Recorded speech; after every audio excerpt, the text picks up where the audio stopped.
Bismillahirrahmanirrahim. Assalamualaikum warahmatullahi wabarakatuh.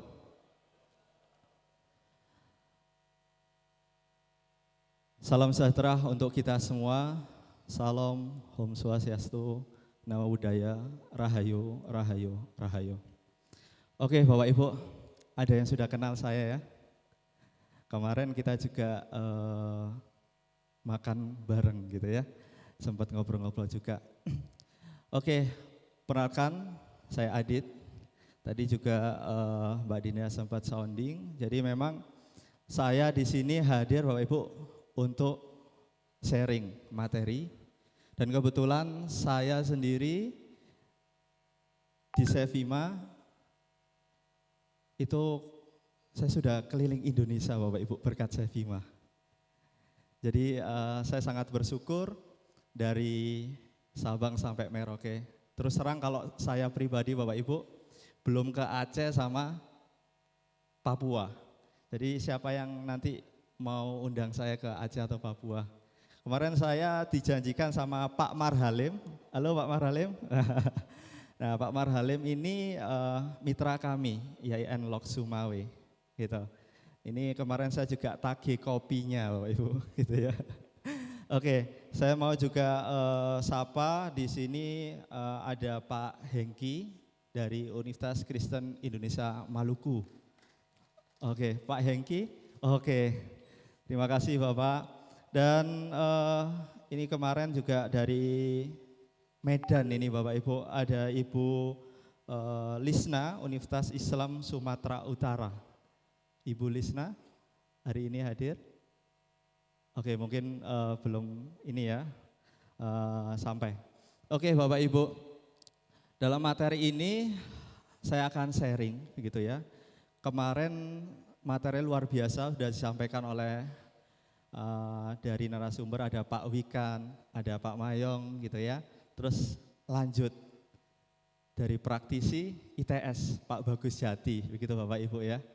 Luar biasa. Nah di sini saya lebih kepada merefresh lagi gitu ya, apa yang sudah diberikan hari pertama workshop dan kiranya apa yang nanti bisa diimprove Bapak Ibu setelah pulang dari kegiatan Sevima.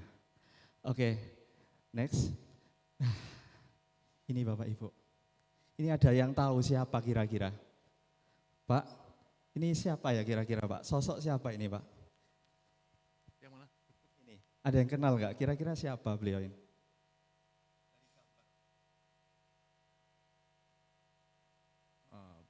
Maaf. Oke, dari Bu, kira-kira siapa ini Bu? Bingung mikir kurikulum gitu ya, kerjasama, PD Dikti gitu, IKU gitu, siapa Bu? Dari akademik dan lembaga penjaminan mutu. Akademik penjaminan mutu gitu ya. Oke, terima kasih Bu. Saya coba ke sebelah kanan saya ini. Oke. Ibu, ini dari, kira-kira siapa Bu ini Bu? Dari Ponorogo, Universitas Muhammadiyah Ponorogo. Oke, siap.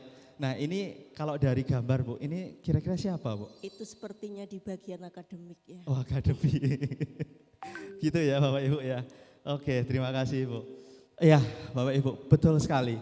Jadi ini adalah, ternyata ini adalah kaprodi Bapak Ibu. Di akademik ya, betul, di akademik. Ternyata pusing gitu ya.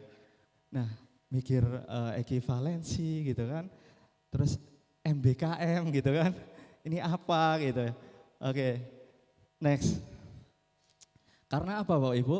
Ini adalah amanah undang-undang.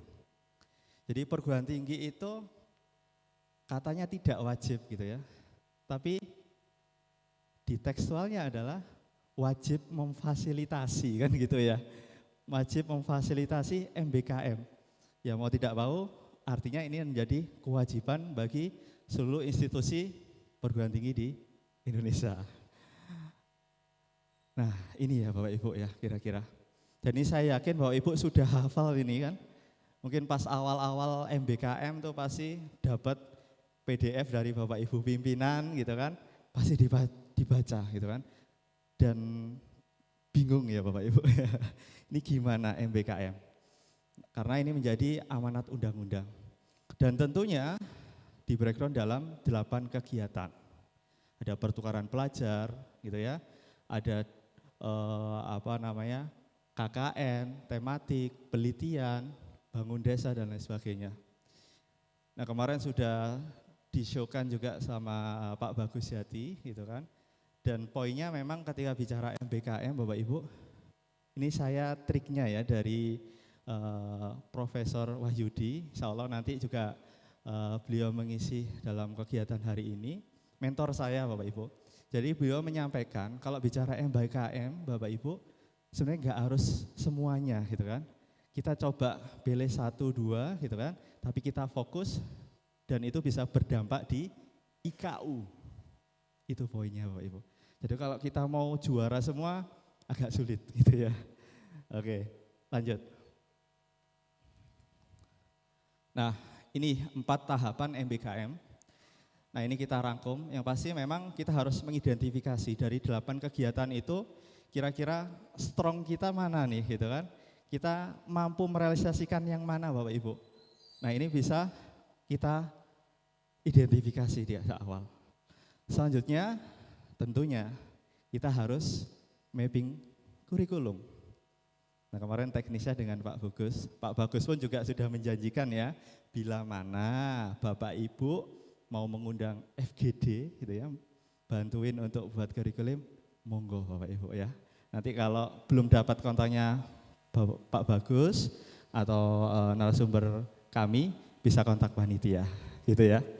Oke, selanjutnya tentunya proses implementasi, ada pendaftaran, logbook gitu ya, operasional penilaian. Dan ini dilakukan oleh tim task force. Nah, poinnya kemarin Pak Bagus adalah tim task force yang dibentuk sampai dengan level program studi Bapak Ibu.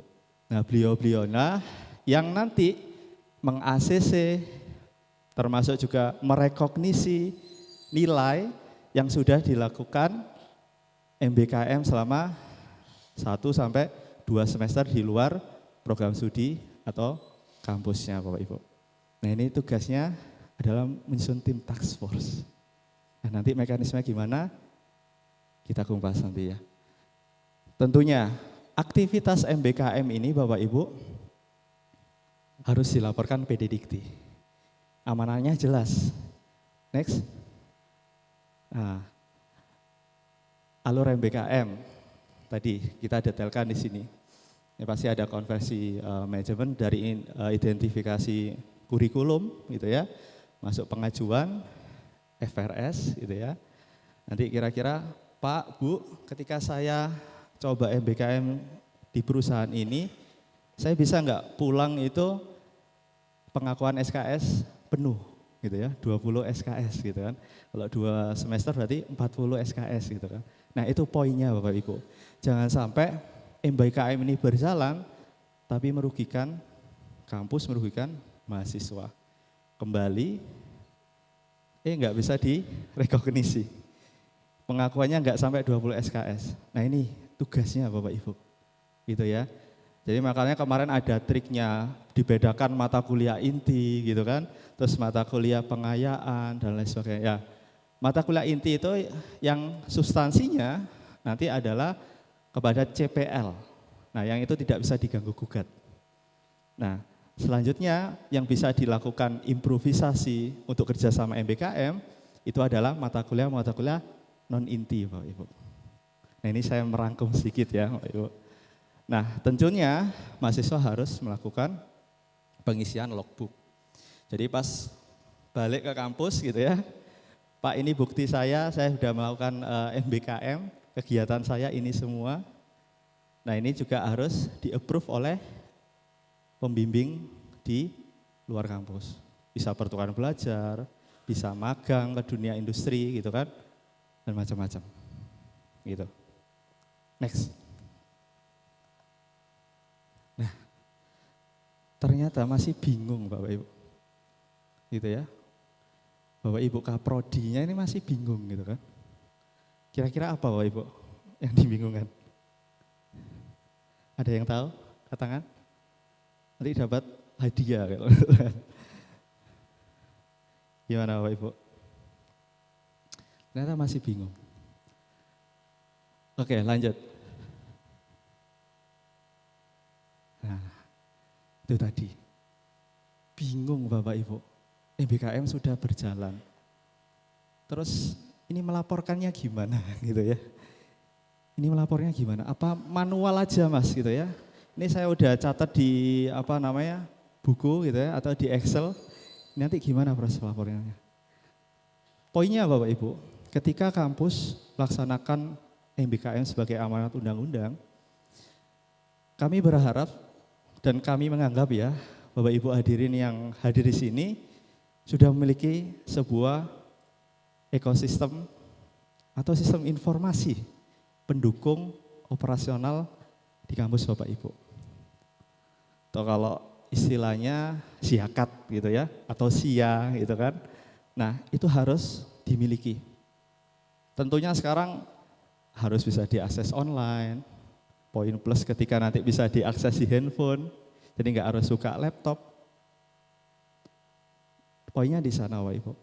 Sehingga kalau kita bicara aktivitas MBKM, sebenarnya yang dilaporkan itu apa? Data Bapak Ibu, lagi-lagi data. Poinnya di sana, data. Kalau kita bicara data, tentunya kita bersepakat dong. Data itu sebenarnya terhimpun dari aktivitas Bapak Ibu, dari proses perkuliahan, KRS, bimbingan gitu ya, yang dilakukan Bapak Ibu. Nah, fungsi sistem di sini apa? Mengcapture aktivitasnya Bapak Ibu tadi. Ketika aktivitas itu dituntaskan, otomatis datanya juga siap. Harapannya begitu ya Bapak Ibu ya. Sehingga termasuk aktivitas MBKM agar tidak memusingkan kaprodi gitu kan, dekan gitu ya, harus terintegrasi juga. Poinnya di sana Bapak Ibu. Gitu ya. Ini juga menjadi PR Bapak Ibu ketika pulang dari sini ngecek aplikasinya, lah kok belum gitu ya. Nah ini PR-nya kita semua. Gitu ya Bapak Ibu ya. Oke, next. Ini tadi. Jadi nanti pulang dari sini, mohon Bapak Ibu bisa cek ke IT, ke BAK, Mas, Mbak, sistem kita apa toh ya sudah terintegrasi gitu ya dengan MBKM, dengan PD Dikti, ini harus dicek Bapak Ibu. Gitu ya. Next. Oke. Kemarin Bapak Sugianto Halim resmi merilis modul MBKM Bapak Ibu. Tentunya modul MBKM ini nanti yang bisa memanfaatkan pertama adalah Mitra Sevima. Dan saya mengapresiasi kepada Mitra Sevima yang selalu tidak pernah absen dalam kegiatan-kegiatan kami, termasuk kegiatan di Jogja hari ini. Tepuk tangan untuk Bapak Ibu semua. Oke, platform MBKM. Nah, penasaran ya Bapak Ibu ya? Apa sih di platform MBKM gitu? Apa satu klik nanti kegiatannya sudah langsung terlapor, IKO-nya bagus, gitu. Nah, oke, next. Apa saja yang bisa dilakukan di modul MBKM di sini Bapak Ibu? Nah, jadi aktivitas MBKM itu dari proses awal gitu ya. Tadi judulnya adalah perguruan tinggi memfasilitasi. Artinya ya kita harus memberikan fasilitas kepada mahasiswa. Termasuk kegiatan apa saja yang bisa dilakukan oleh mahasiswa Bapak Ibu, nah kita bisa tentukan juga di aplikasi MBKM, di modul MBKM. Kita sudah siapkan Bapak Ibu. Dari pengajuan. Next. Nah, dari kegiatan yang sudah ditawarkan oleh Bapak Ibu, nantinya mahasiswa bisa memilih, mau memilih yang mana kan gitu, kan enak gitu ya Bapak Ibu ya. Jadi konsepnya adalah kita sudah memfasilitasi gitu ya. Kalau kita menagih itu kan hal yang wajar gitu kan. Kalau kita belum memfasilitasi terus nagih, ini kok MBKM enggak jalan gitu kan. Nah gimana gitu ya. Nah ini kita fasilitasi. Pengajuan, pelaksanaan, termasuk pengisian, next. Nah termasuk pengisian log aktivitas Bapak Ibu. Konsepnya apa?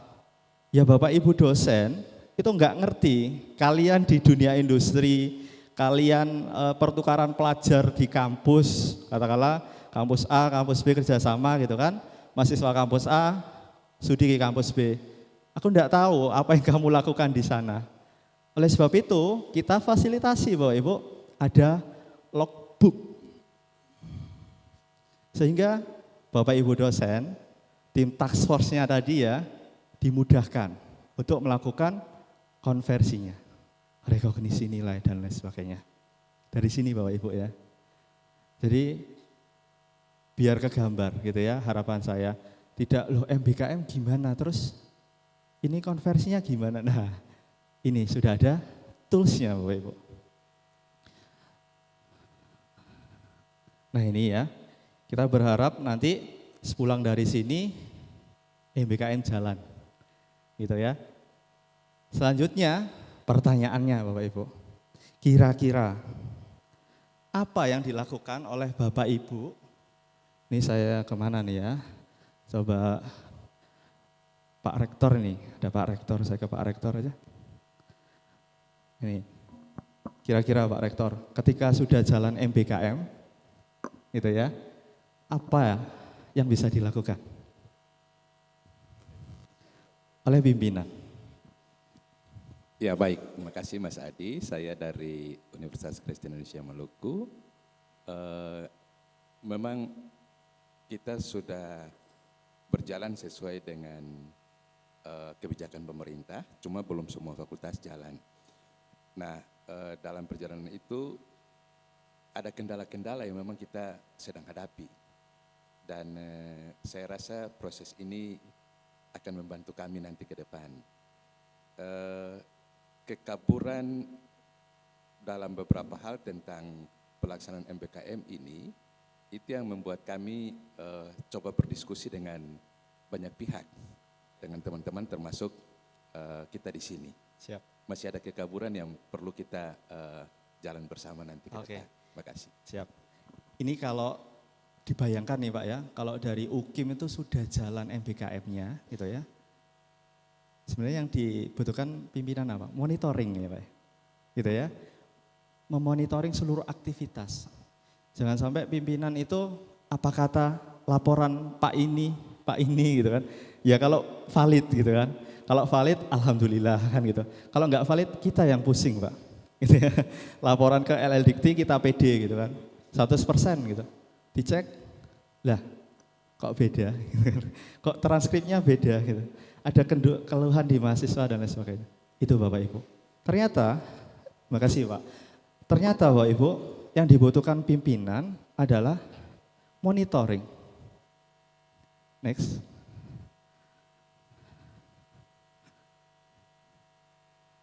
Nah, ini tadi ya. Ini sosok pimpinan gitu ya Bapak Ibu. Ternyata setelah jalan harus dimonitoring. Gitu. Agar nanti ketika ada problem, apa kiranya keputusan dari pimpinan bisa cepat. Enggak nunggu laporan, tolong siapkan, tolong ini dong, ini. Tidak Bapak Ibu. Karena kita sudah mau masuk di Society 5.0 kan gitu. Kemarin dari Pak Mayong nyampein tuh, revolusi industri 4.0 gitu.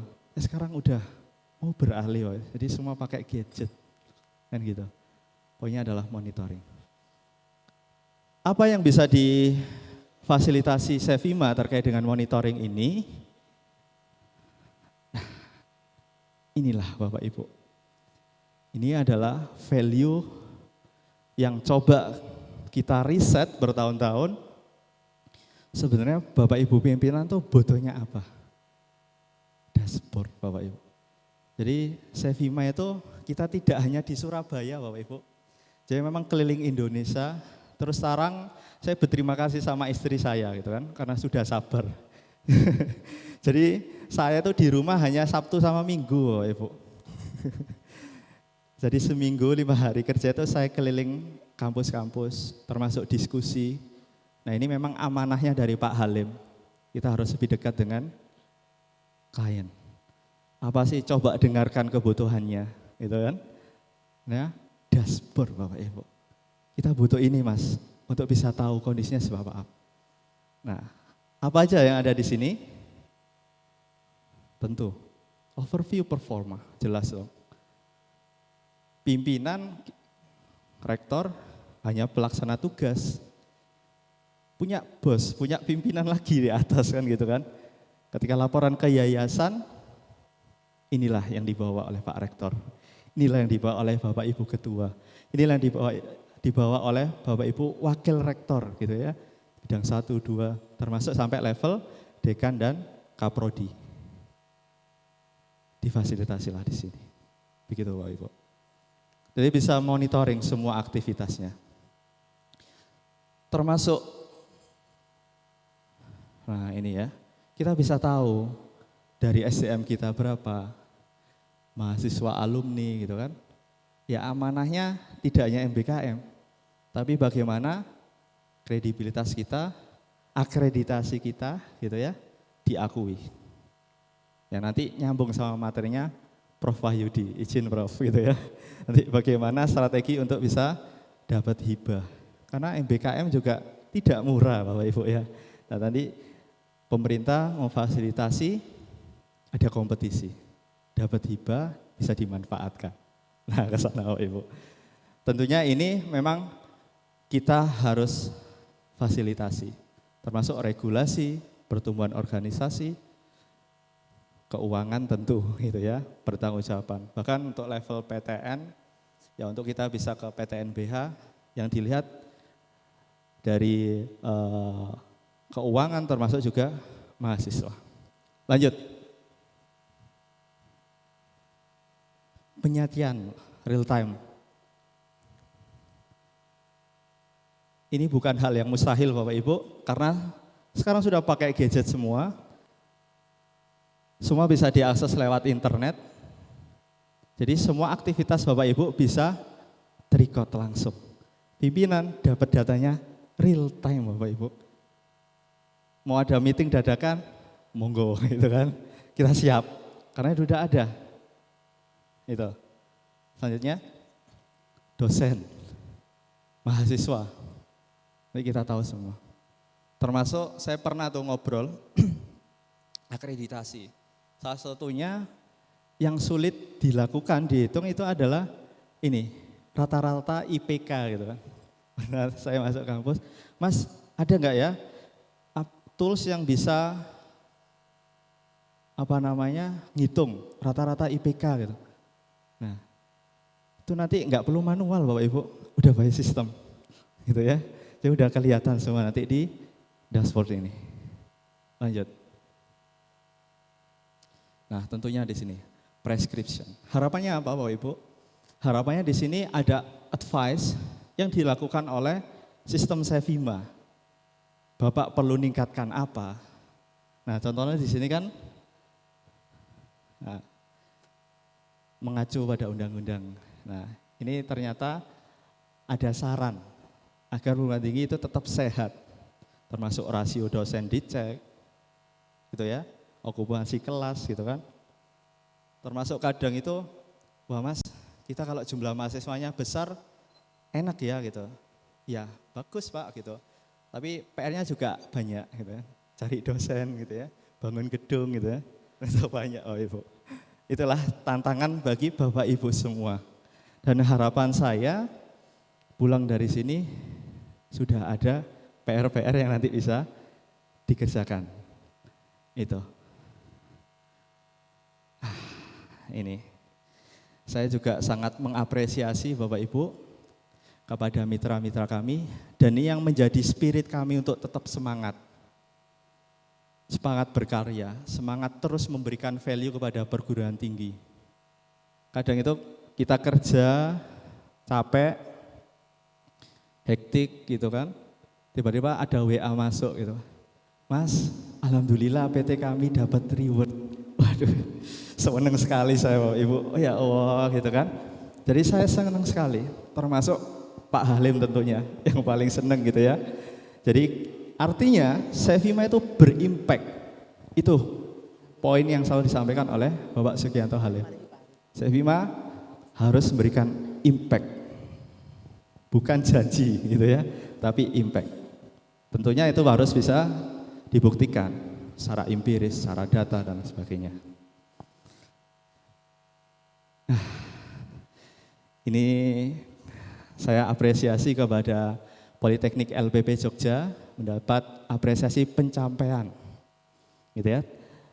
Pelaporan PDDikti terbaik untuk akademik dan politeknik, dan sudah bergabung dengan saya di podium. Bisa maju ke depan Pak Arief, perwakilan dari LPP Jogja. Diberikan tepuk tangan untuk Pak Arief. Oke, Pak, gimana Pak kemarin dipanggil? Ngerasa nggak Pak? Udah kegambar kalau pasti saya dipanggil nanti. Secara jujur tidak expect bahwa kami Bapak Ibu jujur saja berproses ini kan tidak mudah ya Bapak Ibu. Mungkin Bapak Ibu ada yang operator PDDikti seperti saya kayak gitu nggih. Saya menjadi operator PDDikti itu kan mulai tahun 2009 Bapak Ibu. Masih layar biru. Sampai sekarang layarnya berubah-ubah ya Bu. Habis abu-abu sekarang jadi putih di neo feeder kan kayak gitu. Nah, jujur saja saya tidak expect karena di Jogja oke Bu, wilayahnya itu kecil memang Bapak Ibu ya. Jogja itu wilayahnya kecil.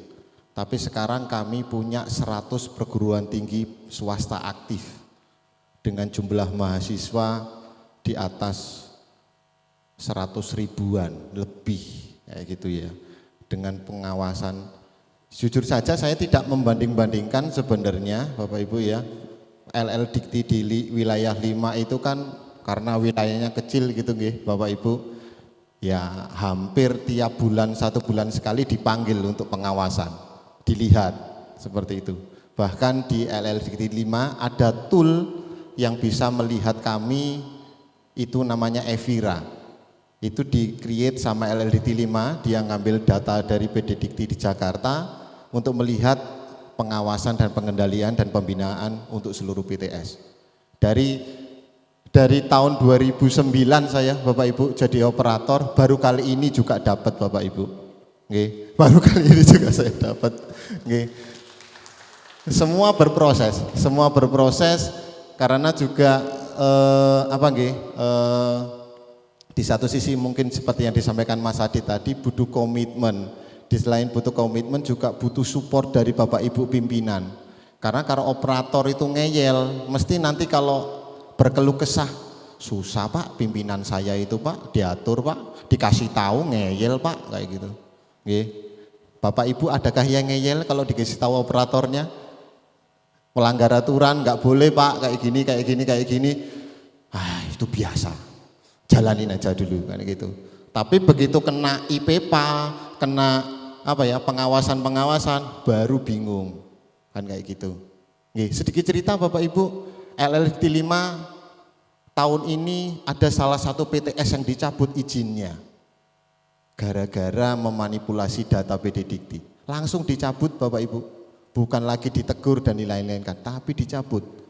Sama LLDT 5 itu tidak dikasih tahu ke kami siapa yang dicabut, tapi yang seharusnya 101 perguruan tinggi sekarang menjadi 100 pas perguruan tinggi di tempat kami. Kayak gitu. Nggih. Kalau saya diminta bercerita Bapak Ibu terkait hal ini, berprosesnya sangat panjang. Tapi yang paling penting adalah support dari Bapak Ibu pimpinan. Itu yang sangat penting Bapak Ibu. Saya sebagai operator tinggal ngeklik, datanya dikirim. Tapi bagaimana data itu dibuat, data itu dipersiapkan, itu butuh support Bapak Ibu. Nah kayak gitu. Tulang punggung perguruan tinggi Bapak Ibu jujur saja ada di PD Dikti. Nggih, jujur saja ada di PD Dikti.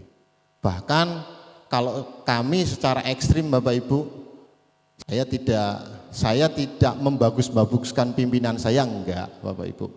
Tapi setiap keputusan saya hampir 95% disupport. Nggih, 95% disupport. Terkadang itu sadis Bapak Ibu. Nggih. Contoh, semester ini Bapak Ibu, saya membersihkan hampir 45 mahasiswa yang tidak punya status selama 2 semester. Saya statuskan keluar semua. Kayak gitu. Lah ngapain? Diingu kok bahasanya. Dipertahankan nggih. Dipertahankan ngapain Bapak Ibu? Kan kayak gitu. Dosen nggak pernah ngajar, ya udah statuskan cuti.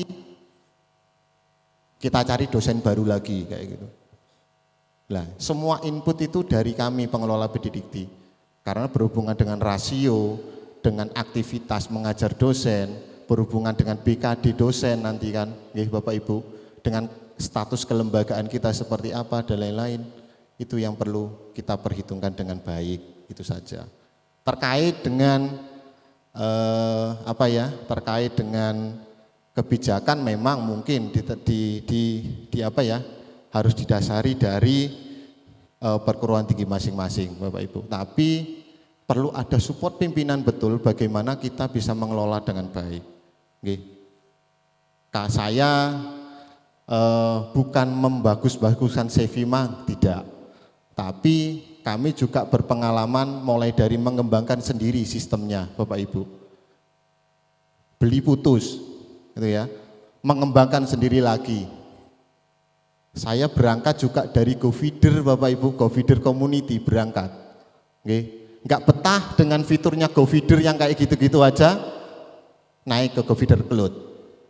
Kayak gitu Bapak Ibu. GoFeeder Cloud enggak betah juga, pindah ke Siakat Cloud.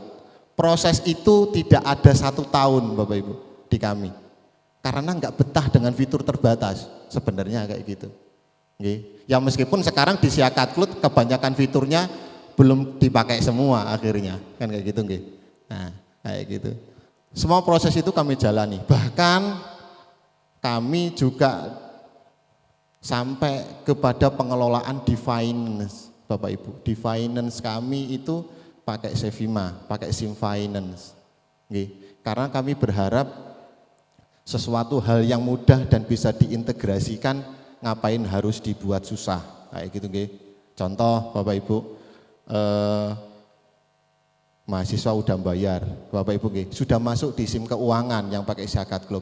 Sementara tim keuangan harus menggunakan Accurate, contoh kayak gitu ya, Mayop ataupun pakai software-software yang lain untuk mengelola keuangan. Kami nggak mau susah Bapak Ibu, kenapa data itu tidak bisa ditarik, tinggal langsung jadi pendapatan. Kayak gitu saja. Nah sekarang kami sudah berjalan hampir 4 tahun, hampir 5 tahun Bapak Ibu. Nah kayak gitu. Mungkin sedikit tips Bapak Ibu bagi operator biar nggak susah. Kalau bikin kontrak sama Sevima nggak usah per tahun Bapak Ibu. Kalau saya ngakalinya adalah per 1 periode pimpinan Bapak Ibu. Biar pimpinannya nggak berubah pikiran di tengah-tengah. Nah, biar nggak berubah pikiran di tengah-tengah Bapak Ibu. Kalau berubah pikiran di tengah-tengah nanti yang ribet juga kita Bapak Ibu. Gitu, operator yang ribet.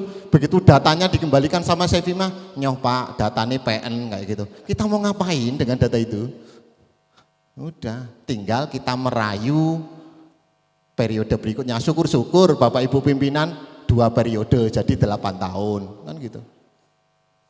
Kan operator bisa bernafas dengan lega, bisa tidur nyenyak, gitu nih Bapak Ibu.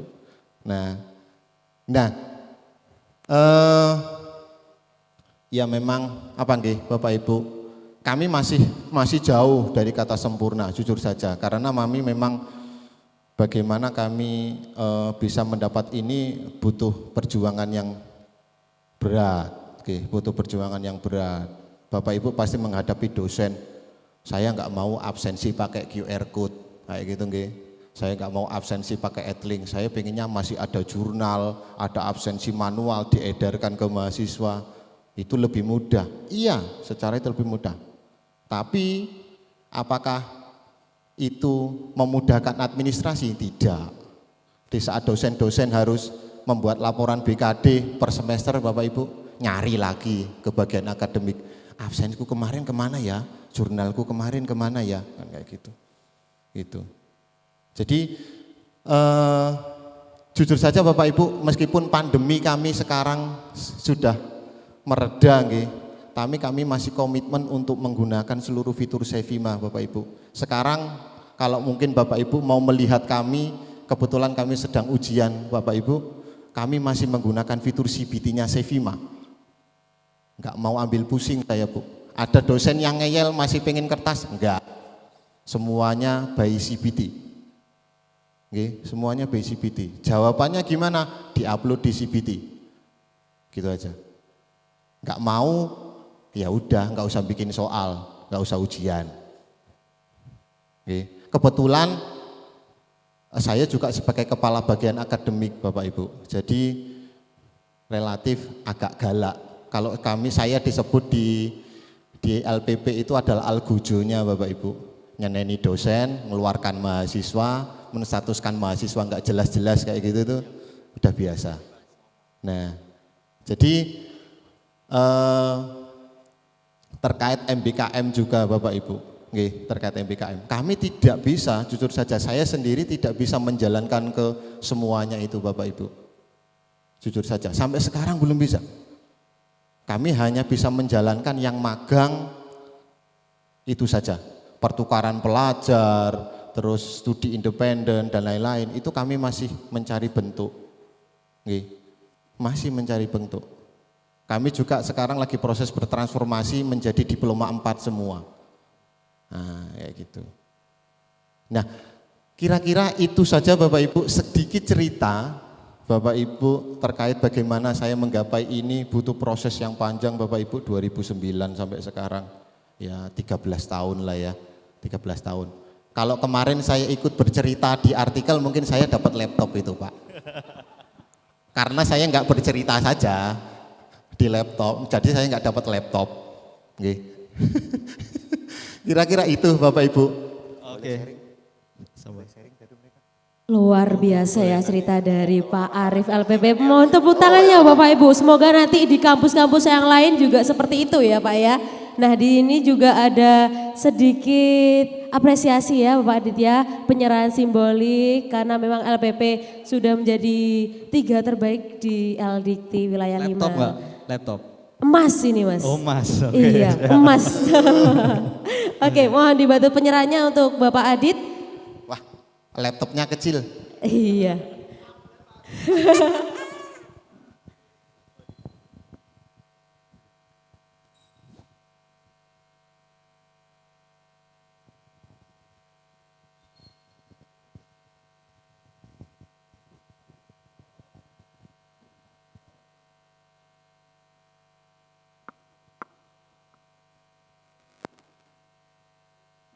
Oke, luar biasa. Terima kasih banyak Pak Arief. Semoga sukses selalu dan bisa upgrade ya Pak ya ke 1 terbaik gitu atau gimana gitu ya. Oke.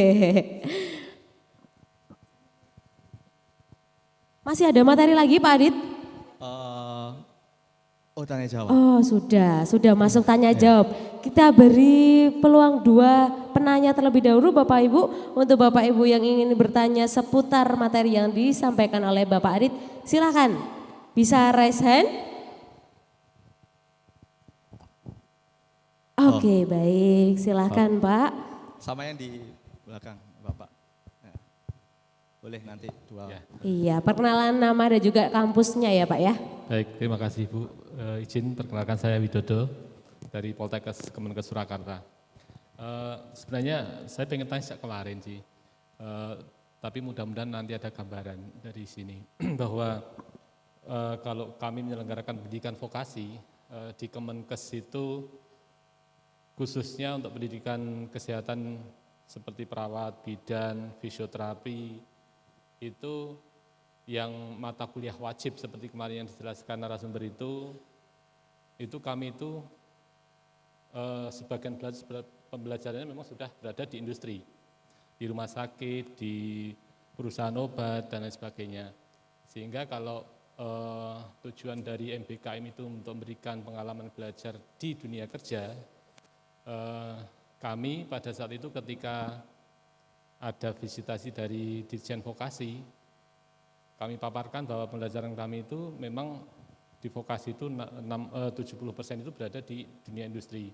Sehingga beliau mengatakan, wah ini sudah melebihi dari MBKM, sehingga tidak perlu lagi. Makanya tertulis di situ tidak perkecualian atau tidak wajib untuk pendidikan vokasi, khususnya yang kesehatan tadi. Tetapi kalau melihat penjelasan ini kan, MBKM ini kan di luar yang wajib tadi. Dengan sedemikian rekognisi, kemudian apa tadi namanya, hibah dan seterusnya. Artinya kalau kami sudah dikecualikan dari situ, berarti kan sama juga berarti kami tidak mendapatkan akses ke situ. Nah, sementara sisi lain tadi dari permen tadi diwajibkan untuk melaporkan kegiatan MBKM.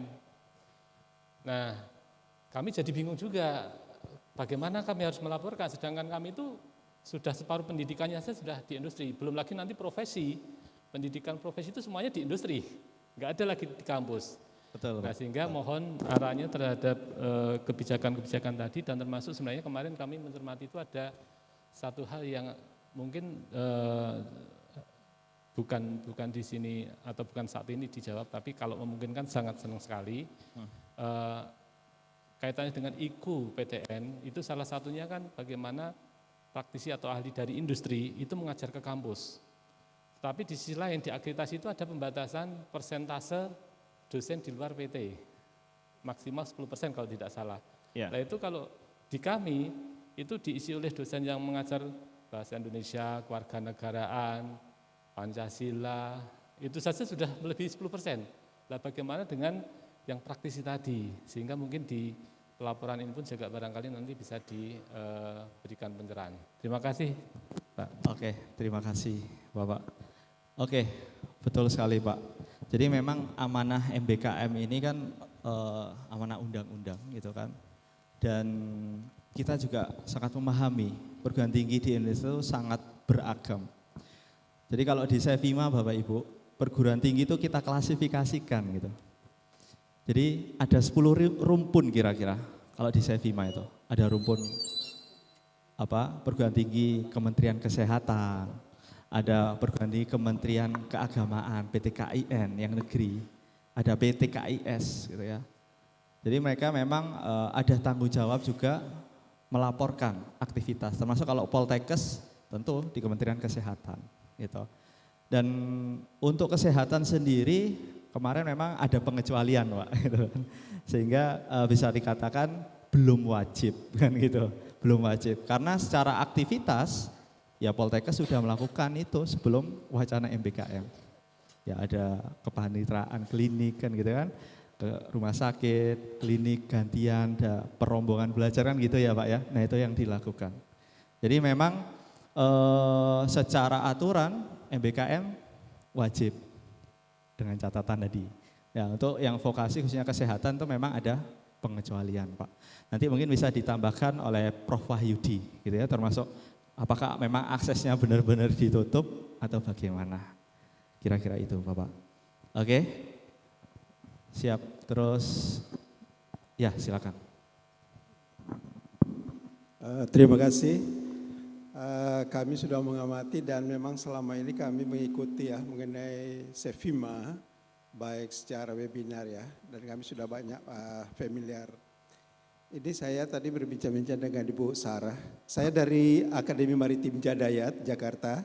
Oke. Kalau Ibu Sarah dari Bayangkara Jakarta Raya juga. Oke. Berbincang-bincang kami mengusulkan boleh nggak sih kira-kira Sevima mengusulkan aplikasi ini diusulkan ke Dikti sehingga standar kita sama, sehingga kita tinggal bayar maintenance-nya bagaimana, boleh nggak bayar lebih murah gitu loh. Ya kan, jadi standarnya semua sama. Nah kami tinggal bayar per bulannya berapa maintenance-nya sesuai dengan jumlah mahasiswa gitu. Ini usul kalau boleh, jadi kalau boleh usul ke Dikti gitu, ini nih ada bagus dia aplikasinya untuk pelaporannya gitu. Siap. Demikian ya. Oke Bapak. Terima kasih. Ya terima kasih. Tepuk tangan untuk penanya. Oke, Nah untuk pertanyaan kedua ini saya mohon izin Bu April bisa mungkin membantu menjawab gitu kan. Karena pertanyaan cukup sulit ini. Bu April bisa izin ke depan kan. Kira-kira gimana Bu April? Itu possible nggak ya? Jadi kita masuk ke dikti, Pak ini permintaan dari perguruan tinggi, nanti maintenance-nya jadi satu aja. Gimana Bu April? Kalau mengusulkan memungkinkan Pak, tapi pengalaman kami itu kami membantu yang sebelum neofeeder ini kita membantu untuk pelaporan pendataan. Nah terkadang gini Pak, kalau saya secara pribadi untuk sebagai produk research ya Pak ya di Sevima, ketika kami bekerja sama dengan pihak lain bukan langsung dengan usernya Pak, itu kita terhalang untuk pengembangannya lebih cepat. Kecuali kalau memang produk itu kita yang miliki, kemudian kita langsung terhubung dengan user, ya Pak ya. Maksud saya itu adalah perguruan tinggi. Nah kita punya ada kebebasan untuk oke, kita lihat ternyata kebutuhan di perguruan tinggi ini seperti ini. Ya udah, kita tidak terbatas dengan dokumen kontrak yang ketika dengan pihak ketiga misalnya nih Pak ya sama kementerian, kita bisa kita improve produk kita agar user kita bisa langsung menggunakan. Nah itu sih kalau saya lihat secara pribadi ya Pak ya. Ketika kita dengan satu pihak dulu, usernya nanti orang lain ya misalnya Pak kampus-kampus. Nah ini kita kayak agak terbatas dengan dokumen hitam putih ya Pak ya. Administrasi. Jadi kalau kita lihat usernya butuh ini, sedangkan ini masih terbatas di sini, agak lama proses kita untuk improvement. Itu kalau saya lihatnya. Tapi kalau untuk mengajukan harusnya bisa. Tinggal di ACC-nya apa tidak Pak? Oke, terima kasih Bu April. Iya, siap. Ya Pak, wah ini saya jadi di depan ini. Salah satu ini Pak, tadi yang fitur dashboard itu pun setelah kita lihat beberapa tahun, Siakat Cloud itu sudah 6 tahun Pak. Tapi kenapa kok dashboard pimpinannya baru kita riliskan sekarang? Karena di awal-awal ini kita masih perlu tahu seperti apa sih proses administrasi di kampus. Kita mau buat capture data kalau pondasinya saja belum bisa jalan dengan baik. Tentu mirroringnya ya, monitoring atau capture datanya itu akan terlihat sangat jelek. Nah setelah 6 tahun ini kita lihat keadaan data, kita lihat prosesnya sudah mulai administrasi kampus sudah mulai berjalan dengan baik. Sudah waktunya nih Siakat Cloud naik level, kita buat dashboard yang bisa membantu Bapak Ibu pimpinan untuk menentukan kebijakan, membantu ya Pak ya berdasarkan data. Itu Pak, tadi histori kenapa kok sampai ada dashboard ini dan baru sekarang kita coba riliskan. Silakan ada pertanyaan tadi? Ya. Ibu makasih, Mas Adit, kesempatan kedua lagi saya mau bicara. Saya baru ikut kegiatan Sevima ini untuk pertama kali. Dan dari percakapan para rekan, saya melihat ini perguruan tinggi banyak yang dibantu oleh Sevima. Amin. Nah, karena itu sebagai rektor, saya ingin bertanya bagaimana menjadi mitra dari Sevima ini. Terima kasih. Silakan Bapak Adit. Oke, luar biasa. Kehormatan bagi Sevima ketika memang Bapak Ibu sudah yakin memilih kami Bapak Ibu. Ya untuk mekanisme kerjasama tentunya nanti ada komunikasi dulu. Kita samakan persepsinya dulu Pak. Nah selanjutnya nanti untuk administrasi kita bisa berproses. Bahkan untuk Sevima platform itu bisa langsung aktif 2 hari setelah tanda tangan Pak. Gitu. Nah untuk MOU Mbak April, kemarin saya juga dibisikin sama isi padang panjang ternyata. Mas, jatah saya Desember ya gitu. Halo Pak, Bu, isi padang panjang. Tapi perlu saya ambil poin paling penting dulu ya Pak ya sebelum kerjasama dengan Sevima perlu ada 1 atau 2 kali kita meeting untuk bahas. Betul. bagaimana sih sebenarnya permasalahan yang ada di kampus. Benar-benar kita lihat seperti apa prosesnya dan kita tentu kita ya, misal Pak, ada sesuatu yang tidak bisa kita bantu karena kan produk kita itu belum sempurna Pak. Fitur-fitur pun belum lengkap. Saya berani ngomong di depan karena ya dashboard aja saya baru mencoba meriliskan sekarang Pak. Nah di situ kita di diskusi ini kita lihat mana yang bisa kita bantu, mana yang bisa kita tawarkan ke Bapak dan silahkan Bapak kalau oke dengan penawaran kami, ayo kita lanjut dengan proses selanjutnya. Tapi meeting yang pertama, kedua ini yang paling penting Pak dan kami harap manajemen juga ikut plus jajaran yang seperti Pak Arief ini Pak ikut juga jadi sama-sama. Kita lihat dari sudut pandang pimpinan, kita lihat dari sudut pandang untuk End user. End usernya juga Pak. Itu ya Pak ya, siap. Terima kasih banyak Pak. April. Betul, karena memang Bapak Ibu kami itu dari histori kami 18 tahun, kita mau 20 tahun Pak. Jadi kesimpulannya adalah kenapa kok harus ada meeting 1-2 kali gitu kan. Yang pasti ya kita harus menyamakan frekuensi antara ekspektasi pimpinan sama end user gitu ya Bapak Ibu ya. Nah disitulah poinnya, karena kita sangat paham betul setiap perguruan tinggi itu unik. Itu unik, gak bisa disamakan gitu ya. Sama-sama institut gitu ya, ITS sama ITB disamakan ya enggak mau gitu. Gitu kan. Nah, kira-kira itu Bapak Ibu. Dan yang harus dilakukan oleh perguruan tinggi yang nanti pasti saya akan notice ketika saya diundang ke Ambon gitu ya. Nah, yang harus disiapkan oleh perguruan tinggi itu adalah 2 hal Bapak Ibu. Yang pertama adalah komitmen, yang kedua adalah timnya. Kira-kira itu Bapak Ibu. Terima kasih Pak Rektor, nanti kita komunikasi selanjutnya. Oke. Terima kasih Bu April. Oke. Terima kasih. Nah, kira-kira adakah yang bertanya lagi? 5 menit. Oh ini silakan siapa? Bapak.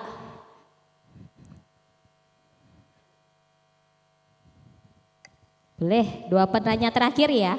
2 pertanyaan terakhir. Supaya yang paling cantik bukan hanya Mbak Dina di depan.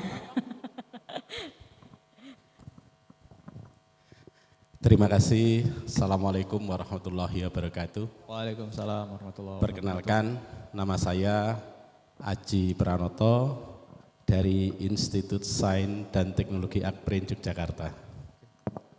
Yang akan saya tanyakan berkaitan dengan Sevima itu kalau di perguruan tinggi ini kan sudah ada yang dari dikti ya, sistem pembelajaran LMS-nya menggunakan SPADA, presensinya dan lain sebagainya itu sudah difasilitasi oleh LL Dikti 5 juga. Yang menjadi pertanyaan saya itu apakah Sevima juga melakukan pendampingan dalam hal penyusunan akreditasi yang 9 standar. Karena di perguruan tinggi sekarang itu semua itu didorong untuk akreditasinya ikut LAM, Lembaga Akreditasi Mandiri, dan BAM PT sekarang sudah tidak berkecimpung lagi di sana. Nah, yang menjadi masalah itu apakah di Sevima juga kalau kami dampingi misalkan perguruan tinggi atau prodi Bapak Ibu itu nanti jadi unggul misalkan. Kalau semacam ada semacam klausul kayak gitu, kami juga semangat untuk belajar lebih serius dengan Sevima kan itu.